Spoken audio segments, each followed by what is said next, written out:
एक समय की बात है। एक सुंदर और हरा भरा राज्य था जिसका नाम था परीलोक। परीलोक में रंग बिरंगी परियां रहती थी जिनकी सुंदरता और ताकत के चर्चे चारों ओर फैले हुए थे। परीलोक की राजधानी का नाम इंद्रधनुषी नगर था, जहाँ परियों का महल स्थित था। इस महल में परियों की रानी सुरभि अपने 3 बेटियों के साथ रहती थी। तीनों बेटियों के नाम थे पंखुरी, चमकी और रागिनी। चमकी के पंख सुनहरे थे जो सूरज की रोशनी में जगमगाते थे। रागिनी के पंख इंद्रधनुषी रंगों से भरपूर थे जो देखने में अद्भुत लगते थे। तीनों बहनों में गहरी दोस्ती थी और वे अपने राज्य की रक्षा और लोगों की खुशी के लिए हमेशा तत्पर रहती थी। एक दिन परीलोक में एक अजीब घटना घटी। राज्य के दक्षिणी किनारे पर स्थित वन में अंधेरा छा गया।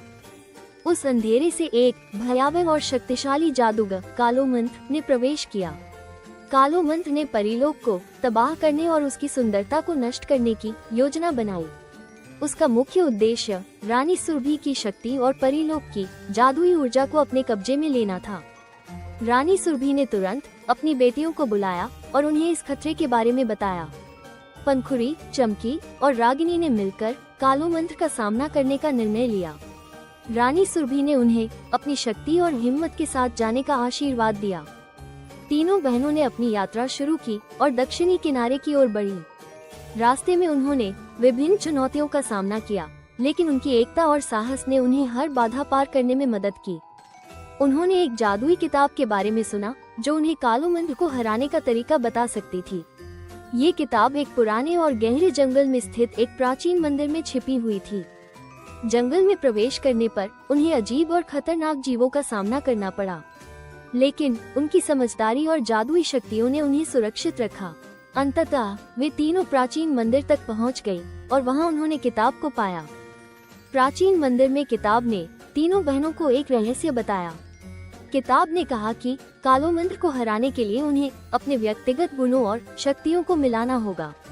उन्हें एक ऐसा मंत्र पढ़ना होगा जिसमें उनकी एकता और साहस की शक्ति निहित हो। पंखुरी, चमकी और रागिनी ने किताब से मंत्र को ध्यानपूर्वक पढ़ा और उसे याद कर लिया। इसके बाद वे वापस परीलोक की ओर चल पड़ी, लेकिन अब उनकी यात्रा में और भी अधिक चुनौतियां और खतरे थे।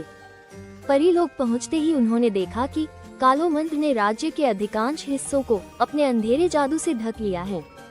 रानी सुरभि और अन्य परियां उसकी गिरफ्त में थीं। तीनों बहनों ने बिना समय गंवाए कालोमंत्र का सामना करने का निर्णय लिया। उन्होंने अपनी जादुई शक्तियों का उपयोग करके कालोमंत्र के जादू का मुकाबला किया। पंखुरी ने अपनी नीली पंखों की चमक से अंधेरे को काटा, चमकी ने अपने सुनहरे पंखों की रोशनी से दुश्मनों को अंधा किया और रागिनी ने अपने इंद्रधनुषी पंखों से सुंदरता और शांति का संदेश फैलाया। जैसे ही वे कालोमंत्र को हराने के करीब पहुँचे, उन्हें एक चौंकाने वाला सत्य पता चला। कालोमंत्र वास्तव में एक पराजित परी था जिसका असली नाम कालनाथ था। कालनाथ कभी रानी सुरभि का सबसे करीबी दोस्त और सहयोगी था, लेकिन कुछ गलतफहमियों और अहंकार के कारण उसने अंधकार का रास्ता चुना था। कालनाथ की कहानी सुनकर तीनों बहनों ने महसूस किया कि उनके सामने केवल एक दुश्मन नहीं, बल्कि एक दुखी आत्मा थी जिसे माफी और प्यार की जरूरत थी। तीनों बहनों ने मिलकर कालनाथ के दिल को बदलने की कोशिश की। उन्होंने उसे याद दिलाया कि वह भी एक समय परीलोक का हिस्सा था और उसमें भी अच्छाई थी।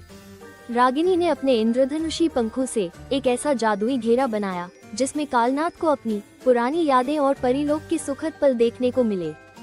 ये दृश्य देखकर कालनाथ का दिल पिघल गया और उसने अपनी गलतियों को स्वीकार किया। उसने अपनी जादुई शक्ति को परीलोक के भले के लिए वापस कर दिया और अंधकार के जादू को समाप्त कर दिया।